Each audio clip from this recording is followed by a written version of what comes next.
Hello everyone, అందరూ బాగున్నారా? Welcome to sky academy. ఈరోజు మనం హిస్టరీలో మన నెక్స్ట్ మోస్ట్ ఇంపార్టెంట్ టాపిక్ గురించి మాట్లాడుకోబోతున్నాం. అదే మౌర్య సామ్రాజ్యం. Till now we have completed Indus valley civilization, Vedic period, mahajanapadas, Mauryan empire part 1. Exam ఏదైనా సరే, అది యూపీఎస్సీ కావచ్చు, స్టేట్ గ్రూప్స్ కావచ్చు, ఎస్ఎస్సి సిజిఎల్ లేదా ఆర్ఆర్బీ, ఏ ఎగ్జామ్లో అయినా మౌర్యన్ ఎంపైర్ నుంచి క్వశ్చన్ లేకుండా పేపర్ ఉండదు అంటే అతిశయోక్తి కాదు. సో ఈరోజు మనం ఈ క్లాస్లో మౌర్య సామ్రాజ్యం ఎలా మొదలైంది, దాని బ్యాక్గ్రౌండ్ ఏంటి, చంద్రగుప్త మౌర్య పవర్లోకి ఎలా వచ్చారు, చాణక్యుడి పాత్రేంటి, ఇలాంటి ఎన్నో ఇంట్రెస్టింగ్ విషయాలను చాలా డీటెయిల్డ్గా డిస్కస్ చేద్దాం. క్లాస్లోకి వెళ్లే ముందు ఒక చిన్న రిక్వెస్ట్: పెన్ను పేపర్ రెడీగా పెట్టుకోండి. నేను చెప్పే ప్రతి పాయింట్ ఎగ్జామ్ ఓరియంటెడ్గానే ఉంటుంది. సరే, ఇక ఆలస్యం చేయకుండా టాపిక్లోకి వెళ్ళిపోదాం. ఒక్క నిమిషం. వందల వేల facts, current affairs, articles, history dates ఇలా ఎన్నో చదువుతుంటారు. కాని చదివినప్పుడు గుర్తున్నట్టు అనిపించినా వారం తిరిగేసరికి మర్చిపోతుంటారు. మరి ఎగ్జామ్ హాల్కి వెళ్ళాక ఎలా గుర్తుంటాయి? అందుకే మన స్కై అకాడమీలో మీరు మర్చిపోవాలన్నా మర్చిపోలేని మెమరీ హింట్స్ అండ్ ట్రిక్స్తో కోర్సులు డిజైన్ చేశాం. NCERT and standard text books నుండి డీకోడ్ చేసి హై అండ్ డెప్త్ వీడియోస్ ఇప్పుడు మీకు అందుబాటులో ఉన్నాయి. మీరు ఆర్ఆర్బీ, ఎస్ఎస్సి, బ్యాంకింగ్, ఏపీపీఎస్సి లేదా టీఎస్పీఎస్సి ఇలా ఏ ఎగ్జామ్కి ప్రిపేర్ అవుతున్నా సరే మన కోర్సులు మీకు పర్ఫెక్ట్గా సెట్ అవుతాయి. యాప్ లింక్ డిస్క్రిప్షన్లో ఉంది. ఇప్పుడే డౌన్లోడ్ చేసుకోండి. మీకు కావాల్సింది కేవలం చదువు చెప్పేవాళ్లు కాదు, గుర్తుండేలా డెప్త్గా చెప్పేవాళ్లు. సరే, ఇక టాపిక్ కంటిన్యూ చేద్దాం. మొదటగా మనం మౌర్య సామ్రాజ్యం యొక్క ఇంపార్టెన్స్ ఏంటో అర్థం చేసుకోవాలి. మన దేశ చరిత్రలో అంటే ఇండియన్ హిస్టరీలో మొట్టమొదటి అతిపెద్ద సామ్రాజ్యం ఏదైనా ఉంది అంటే అది మౌర్య సామ్రాజ్యమే. దీనికి ముందు కూడా రాజ్యాలు ఉన్నాయి, మహాజనపదాలు ఉన్నాయి. కాని ఇంత పెద్ద ఏరియాని ఒకే గొడుగు కిందకు తెచ్చిన ఘనత మాత్రం మౌర్యులదే. ఇది దాదాపుగా క్రీస్తుపూర్వం 321 అంటే 321 బీసీఈ సమయంలో ఎస్టాబ్లిష్ అయింది. అయితే ఈ టాపిక్ ప్రింటబుల్ కలర్ఫుల్ పీడీఎఫ్ కోసం టెలిగ్రామ్ ఛానల్లో జాయిన్ అవ్వండి. లింక్ డిస్క్రిప్షన్లో ఉంది. సరే, అసలు మౌర్య సామ్రాజ్యం రావడానికి ముందు ఇండియాలో సిచ్యువేషన్ ఎలా ఉందో ఒక్కసారి చూద్దాం. అప్పుడు మన దేశం చిన్న చిన్న రాజ్యాలుగా విడిపోయి ఉండేది. వీటినే మనం మహాజనపదాలు అని పిలుస్తాం. ఈ 16 మహాజనపదాల్లో మగధ అనేది చాలా పవర్ఫుల్గా తయారైంది. మగధని అప్పుడు నందవంశస్థులు అంటే నందా డైనాస్టీ పరిపాలిస్తోంది. చివరి నందరాజు పేరు ధననందుడు. ఈ ధననందుడు చాలా బలవంతుడు, పెద్ద ఆర్మీ ఉండేది. కాని ప్రజల్లో మాత్రం ఆయనకు వ్యతిరేకత ఉండేది. ఎందుకంటే ఆయన విపరీతమైన ట్యాక్సులు వసూలు చేసేవాడు, ప్రజల కష్టాలను పట్టించుకునేవాడు కాదు. ఇదే సమయంలో అంటే సరిగ్గా నందవంశం మగధను పాలిస్తున్న టైంలోనే వాయువ్య భారతం అంటే నార్త్ వెస్ట్ ఇండియాలో ఒక పెద్ద మార్పు వచ్చింది. అదే Alexander invasion. Alexander the great క్రీస్తుపూర్వం 326 అంటే 326 బీసీఈలో ఇండియా మీదకు దండెత్తి వచ్చాడు. అలెగ్జాండర్ రాకవల్ల ఏమైందంటే అక్కడ ఉన్న చిన్న చిన్న తెగలు, చిన్న చిన్న రాజ్యాలు అన్నీ బలహీనపడ్డాయి. అంటే అక్కడొక పొలిటికల్ వాక్యూమ్ క్రియేట్ అయింది. ఒక రకంగా చెప్పాలంటే ఇది చంద్రగుప్త మౌర్యుడికి ఒక గోల్డెన్ ఆపర్చునిటీలా మారింది. ఒక పక్క నందరాజుల మీద ప్రజల్లో కోపం, ఇంకో పక్క అలెగ్జాండర్ దండయాత్ర వల్ల నార్త్ వెస్ట్లో ఏర్పడిన గందరగోళం. ఈ రెండు పరిస్థితులను వాడుకొని చంద్రగుప్త మౌర్య ఒక కొత్త సామ్రాజ్యాన్ని నిర్మించాడు. ఇక్కడ మనం ఒక ముఖ్యమైన వ్యక్తి గురించి మాట్లాడుకోవాలి. ఆయనే చాణక్యుడు. ఈయన్నే మనం కౌటిల్యుడు అని లేదా విష్ణుగుప్తుడు అని కూడా పిలుస్తాం. మౌర్య సామ్రాజ్య స్థాపనలో చాణక్యుడి పాత్ర అత్యంత కీలకం. ఒక రకంగా చెప్పాలంటే చాణక్యుడు లేకపోతే మౌర్య సామ్రాజ్యం లేదు. దీని వెనుక ఒక చిన్న స్టోరీ కూడా ఉంది. అదేంటంటే ధననందుడు ఒకసారి చాణక్యుణ్ణి అవమానిస్తాడు. ఆ అవమానానికి ప్రతీకారంగా నందవంశాన్ని నాశనం చేస్తానని చాణక్యుడు శపథం చేస్తాడు. ఆ ప్రాసెస్లోనే ఆయనకు చంద్రగుప్త మౌర్య కనిపిస్తాడు. చంద్రగుప్తుల్లో ఉన్న లీడర్షిప్ క్వాలిటీస్ని గుర్తించిన చాణక్యుడు అతనికి యుద్ధ విద్యల్లో, పాలిటిక్స్లో, అడ్మినిస్ట్రేషన్లో ట్రైనింగ్ ఇస్తాడు. చంద్రగుప్తుడు మొదటగా వాయువ్య భారతంలోని ప్రజలను అంటే అలెగ్జాండర్ వెళ్లిపోయిన తర్వాత అక్కడ మిగిలిపోయిన గ్రీకు గవర్నర్ల మీద తిరుగుబాటు చేసి ఆ ఏరియాని తన కంట్రోల్లోకి తెచ్చుకున్నాడు. ఆ తర్వాత చాణక్యుడి గైడెన్స్తో మగధ మీద దాడి చేసి ధననందుణ్ణి ఓడించాడు. అలా క్రీస్తుపూర్వం 321లో మౌర్య డైనాస్టీ అధికారంలోకి వచ్చింది. ఇక్కడ గుర్తుపెట్టుకోవలసిన ఇంపార్టెంట్ పాయింటేంటంటే, చంద్రగుప్తుడు మగధని జయించడమంటే అది కేవలం ఒక యుద్ధం గెలవడం కాదు, అది ఒక కొత్త శకానికి నాంది. చంద్రగుప్త మౌర్య మగధని గెలిచిన తర్వాత అక్కడితో ఆగిపోలేదు. తన సామ్రాజ్యాన్ని అటు వెస్ట్ వైపు, ఇటు సౌత్ వైపు విస్తరించడం మొదలుపెట్టాడు. ఈ క్రమంలోనే ఒక పెద్ద యుద్ధం జరిగింది.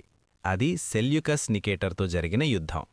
ఈ సెల్యూకస్ నికేటర్ ఎవరు అంటే, అలెగ్జాండర్ చనిపోయిన తర్వాత అతని సామ్రాజ్యాన్ని పంచుకున్న జనరల్స్లో ఈయన ఒకరు. అలెగ్జాండర్ ఇండియాలో వదిలి వెళ్లిన భూభాగాలను తిరిగి దక్కించుకోవాలని సెల్యూకస్ ప్లాన్ చేశాడు. కాని చంద్రగుప్త మౌర్య అంత ఈజీగా వదిలిపెట్టలేదు. ఇద్దరికీ మధ్య క్రీస్తుపూర్వం 305 అంటే 305 బీసీఈలో యుద్ధం జరిగింది. ఈ యుద్ధంలో చంద్రగుప్తుడు ఘన విజయం సాధించాడు. ఫలితంగా ఇద్దరి మధ్య ఒక ఒప్పందం అంటే ఒక ట్రీటీ కుదిరింది. ఈ ట్రీటీ చాలా ఇంపార్టెంట్ ఫ్రెండ్స్, ఎగ్జామ్లో అడుగుతుంటారు.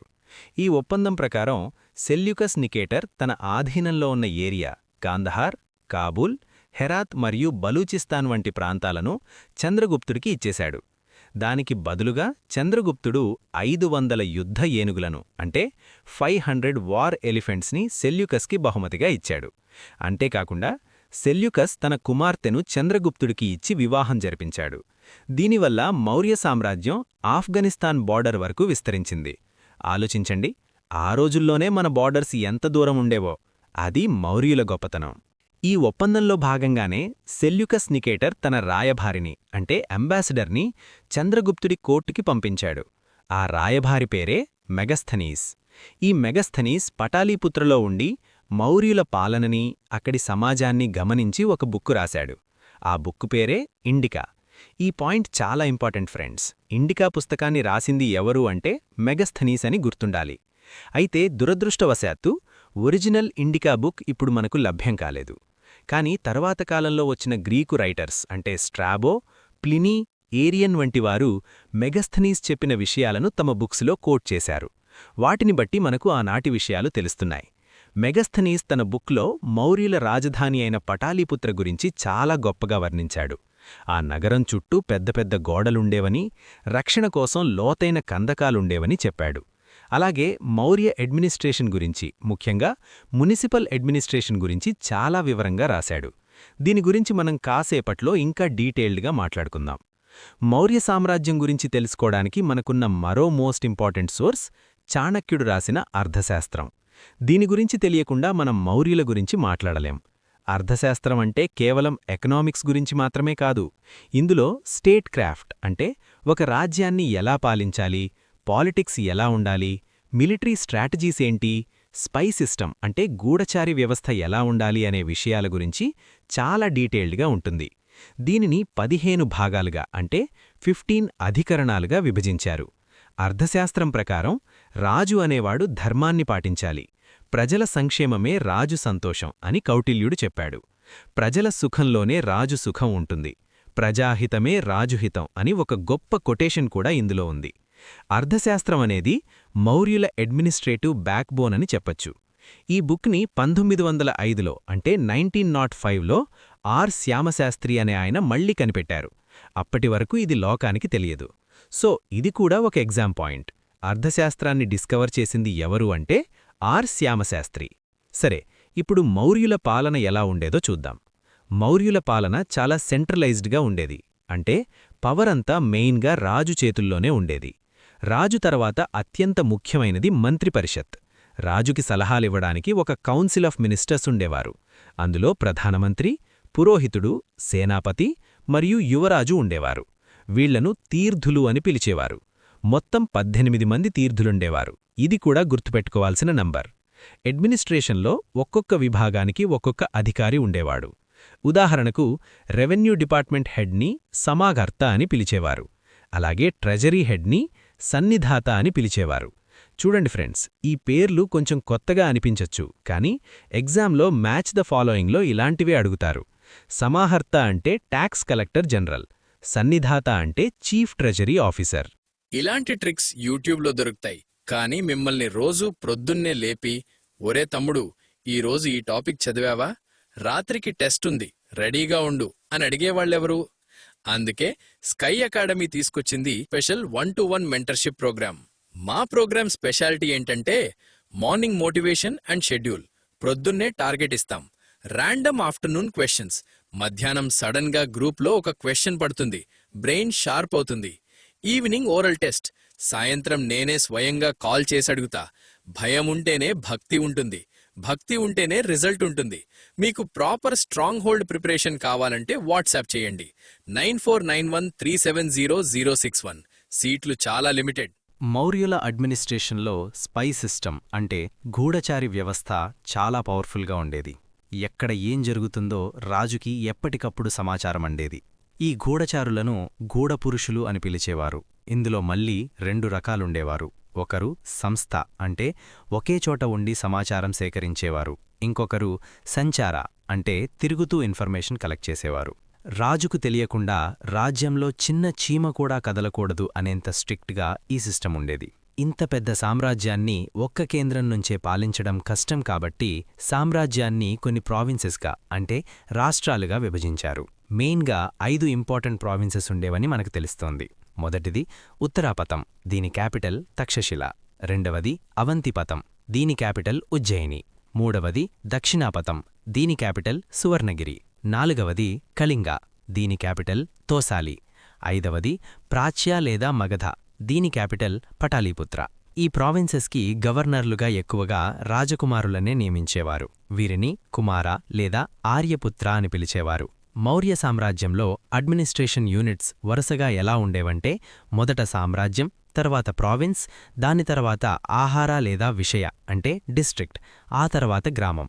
జిల్లా అధికారిని ప్రదేశిక లేదా రాజుక అని పిలిచేవారు. గ్రామానికి హెడ్ని గ్రామిణి అని పిలిచేవారు. ఈ సిస్టమ్ అంతా చాలా ఆర్గనైజ్డ్గా ఉండేది. మెగస్థనీస్ తన ఇండికా పుస్తకంలో పటాలీపుత్ర నగరపాలన గురించి చాలా అద్భుతంగా వివరించాడు. నగరాన్ని పాలించడానికి 30 మంది సభ్యులతో కూడిన ఒక కమిటీ ఉండేది. ఈ 30 మందిని 6 బోర్డులుగా విభజించేవారు. అంటే ఒక్కో బోర్డులో 5 సభ్యులుండేవారు. ఒక్కొక్క బోర్డుకి ఒక్కొక్క బాధ్యత ఉండేది. ఉదాహరణకు మొదటి బోర్డు ఇండస్ట్రీస్ మరియు ఆర్ట్స్ని చూసుకునేది. రెండవ బోర్డు విదేశీయుల యోగక్షేమాలను చూసుకునేది. మూడవ బోర్డు జనన మరణాల నమోదు అంటే బర్త్ అండ్ డెత్ రిజిస్ట్రేషన్ చేసేది. చూడండి, ఆ కాలంలోనే బర్త్ సర్టిఫికెట్లు, డెత్ సర్టిఫికెట్లు మెయింటైన్ చేసేవారంటే ఎంత అడ్వాన్స్డ్గా ఉన్నారో అర్థం చేసుకోవచ్చు. నాలుగవ బోర్డు ట్రేడ్ అండ్ కామర్స్ని చూసేది. ఐదవ బోర్డు వస్తువుల క్వాలిటీని చెక్ చేసేది. ఆరవ బోర్డు సేల్స్ ట్యాక్స్ని వసూలు చేసేది. ఈ పాయింట్ నోట్ చేసుకోండి. అప్పుడు సేల్స్ ట్యాక్స్ అనేది వస్తు ధరలో 10% అంటే 10%గా ఉండేది. ఎవరైనా ట్యాక్స్ కట్టకుండా ఎగ్గొట్టాలని చూస్తే వారికి మరణశిక్ష కూడా విధించేవారు. అంత స్ట్రిక్ట్గా ఉండబట్టే ఆ సామ్రాజ్యం అంతకాలం నిలబడింది. మౌర్యుల వద్ద అప్పట్లో ప్రపంచంలోనే one of the biggest armies ఉండేవి. ప్లినీ అనే గ్రీకు రైటర్ ప్రకారం చంద్రగుప్త మౌర్యుడి వద్ద 6 లక్షల ఇన్ఫాంట్రీ అంటే కాలిబలము, 30,000 కావల్లి అంటే గుర్రపు బలము, 9,000 ఏనుగులు మరియు 8,000 రథాలుండేవట. ఆలోచించండి, 6 లక్షల సైన్యమంటే మామూలు విషయం కాదు. ఆర్మీని కూడా మెయింటైన్ చేయడానికి 30 మంది సభ్యులతో కూడిన కమిటీ ఉండేది. ఇది కూడా 6 బోర్డులుగా విభజించబడింది. ఒక్కో బోర్డు నౌకాదళం, రవాణా, కాలిబలం, గుర్రపుదళం, రథదళం మరియు ఏనుగుల దళాన్ని పర్యవేక్షించేది. మౌర్యుల సక్సెస్కి మెయిన్ రీజన్ వారి వార్ ఎలిఫెంట్స్. ఈ ఏనుగుల వల్ల యుద్ధంలో వారికి చాలా అడ్వాంటేజ్ ఉండేది. అందుకే సెల్యూకస్ నికేటర్ కూడా చంద్రగుప్త మౌర్యుడి నుంచి ఏనుగులనే కోరుకున్నాడు. మౌర్య సామ్రాజ్యంలో అగ్రికల్చర్ మెయిన్ ఆక్యుపేషన్. రాజ్యం యొక్క మెయిన్ ఇన్కమ్ ట్యాక్స్ రూపంలో వచ్చేది. రైతులు పండించిన పంటలో 1/6వ వంతు అంటే 1/6వ వంతు నుంచి 1/4వ వంతు వరకు ట్యాక్స్గా కట్టాల్సి వచ్చేది. దీనిని భాగా అని పిలిచేవారు. ఇది కూడా ఇంపార్టెంట్ వర్డ్ ఫ్రెండ్స్. భాగా అంటే ల్యాండ్ రెవెన్యూ. వ్యవసాయంతో పాటు ట్రేడ్ అంటే వ్యాపారం కూడా చాలా బాగా జరిగేది. దేశం లోపల మరియు విదేశాలతో కూడా వ్యాపారం చేసేవారు. ముఖ్యంగా సిల్క్, టెక్స్టైల్స్, స్పైసెస్ మరియు ఐవరీ గూడ్స్ అంటే ఏనుగు దంతాలతో చేసిన వస్తువులకు చాలా డిమాండ్ ఉండేది. భరుకచ్చా అంటే నేటి బ్రోచ్ మరియు తామ్రలిప్తి అనేవి అప్పటి ఇంపార్టెంట్ పోర్ట్స్ అంటే ఓడరేవులు. వ్యాపారం పెరగడానికి మౌర్యులు రోడ్ నెట్వర్క్ని బాగా డెవలప్ చేశారు. పటాలీపుత్ర నుంచి తక్షశిల వరకు ఉన్న రోడ్డుని ఉత్తరాపథ అని పిలిచేవారు. ఇదే తర్వాత కాలంలో గ్రాండ్ ట్రంక్ రోడ్డుగా ఫేమస్ అయింది. మౌర్యుల కాలంలో కరెన్సీ విషయానికొస్తే పణా అనేది సిల్వర్ కాయిన్. ఇది అప్పటి మెయిన్ కరెన్సీ. జీతాలు కూడా ఈ పణ రూపంలోనే ఇచ్చేవారు. హై లెవెల్ ఆఫీసర్స్కి 48,000 పణాలు ఇస్తే లో లెవెల్ ఎంప్లాయీస్కి 60 పణాలు ఇచ్చేవారు. అంటే పే స్కేల్లో చాలా డిఫరెన్స్ ఉండేది. కానీ అడ్మినిస్ట్రేషన్ మాత్రం చాలా ట్రాన్స్పరెంట్గా ఉండేది. చంద్రగుప్త మౌర్య తన చివరి రోజుల్లో జైనమతాన్ని స్వీకరించి శ్రావణబెళగులలో సల్లేఖన వ్రతం ఆచరించి మరణించాడు. ఆయన తర్వాత ఆయన కొడుకు బిందుసారుడు క్రీస్తుపూర్వం 298 అంటే 298 బీసీఈలో రాజయ్యాడు. బిందుసారుడిని గ్రీకులు అమిత్రఘాత అని పిలిచేవారు. అమిత్రఘాత అంటే శత్రు సంహారకుడు, అంటే స్లేయర్ ఆఫ్ ఫోర్స్ అని అర్థం. బిందుసారుడు తన తండ్రి ఇచ్చిన సామ్రాజ్యాన్ని కాపాడుకోవడమే కాకుండా దానిని ఇంకాస్త విస్తరించాడు. ముఖ్యంగా సౌత్ ఇండియాలో అంటే కర్ణాటక వరకు మౌర్య సామ్రాజ్యాన్ని తీసుకెళ్లాడు. ఈయన కాలంలో కూడా గ్రీకులతో సత్సంబంధాలు ఉండేవి. సిరియా రాజు యాంటియోకస్ I తన రాయభారి అయిన డయమాకస్ని బిందుసారుడి కోర్టుకు పంపాడు. అలాగే ఈజిప్టు రాజు టోలమీ ఫిలడెల్ఫస్ కూడా డయోనిసియస్ అనే రాయభారిని పంపాడు. బిందుసారుడు గురించి ఒక ఇంట్రెస్టింగ్ విషయమేంటంటే ఆయన సిరియా రాజుని 3 వస్తువులు అడిగాడట. అవి తీయటి ద్రాక్షరసం, ఎండిన అంజూరపు పండ్లు మరియు ఒక సోఫిస్ట్ అంటే గ్రీకు తత్వవేత్త. అప్పుడు సిరియా రాజు వైన్ మరియు అంజూరపు పండ్లు పంపిస్తూ మా చట్టాల ప్రకారం తత్వవేత్తలను అమ్మడం కుదరదు అని చెప్పాడట. సో దీన్ని బట్టి బిందుసారుడికి ఫిలాసఫీ మీద కూడా ఇంట్రెస్ట్ ఉండేదని మనకర్థమవుతోంది. బిందుసారుడు అజీవిక మతాన్ని ఫాలో అయ్యేవాడు. మౌర్యుల పాలన అనేది ఇండియాలో ఒక ఆర్గనైజ్డ్ స్టేట్ ఎలా ఉండాలి అనేదానికి ఒక పునాది వేసింది. ట్యాక్స్ కలెక్షన్ నుంచి స్పైయింగ్ వరకు, మున్సిపల్ అడ్మినిస్ట్రేషన్ నుంచి మిలిటరీ వరకు అంతా ఒక పద్ధతి ప్రకారం ఉండేది. అందుకే మౌర్య సామ్రాజ్యం హిస్టరీలో ఇంత ఇంపార్టెంట్ టాపిక్ అయింది. ఇప్పుడు మనం డిస్కస్ చేసిన పాయింట్స్ కాకుండా ఎగ్జామ్ పాయింట్ ఆఫ్ వ్యూలో చాలా ఇంపార్టెంట్ అయిన మరికొన్ని డీటెయిల్స్ ఇప్పుడు చూద్దాం. ఇవి మీ నోట్స్లో యాడ్ చేసుకుంటే మీ ప్రిపరేషన్ ఇంకా స్ట్రాంగ్ అవుతుంది. మెగస్థనీస్ తన ఇండికా పుస్తకంలో ఇండియన్ సొసైటీని 7 విభాగాలుగా అంటే 7 క్యాస్ట్స్గా విభజించాడు. ఇది చాలా ఇంపార్టెంట్ ఎగ్జామ్ పాయింట్. 1. ఫిలాసఫర్స్. వీరు సంఖ్యలో తక్కువ కానీ సమాజంలో గౌరవం ఎక్కువ. 2. రైతులు. వీరు జనాభాలో అత్యధికం. 3. పశుపాలకులు మరియు వేటగాళ్లు. 4. కళాకారులు మరియు వ్యాపారులు. 5. సైనికులు. రైతుల తర్వాత వీరే ఎక్కువ సంఖ్యలో ఉండేవారు. 6. ఓవర్సీయర్స్ లేదా ఇన్స్పెక్టర్లు. రాజ్యంలో ఏం జరుగుతోందో రాజుకి రిపోర్ట్ చేసేవారు. 7. కౌన్సిలర్లు మరియు మెజిస్ట్రేట్లు. నోట్: మెగస్థనీస్కి ఇండియన్ వర్ణవ్యవస్థ అంటే బ్రాహ్మణ, క్షత్రియ, వైశ్య, శూద్ర మీద పూర్తి అవగాహన లేకపోవడం వల్ల వృత్తుల ఆధారంగా ఈ 7 రకాలుగా విభజించాడు.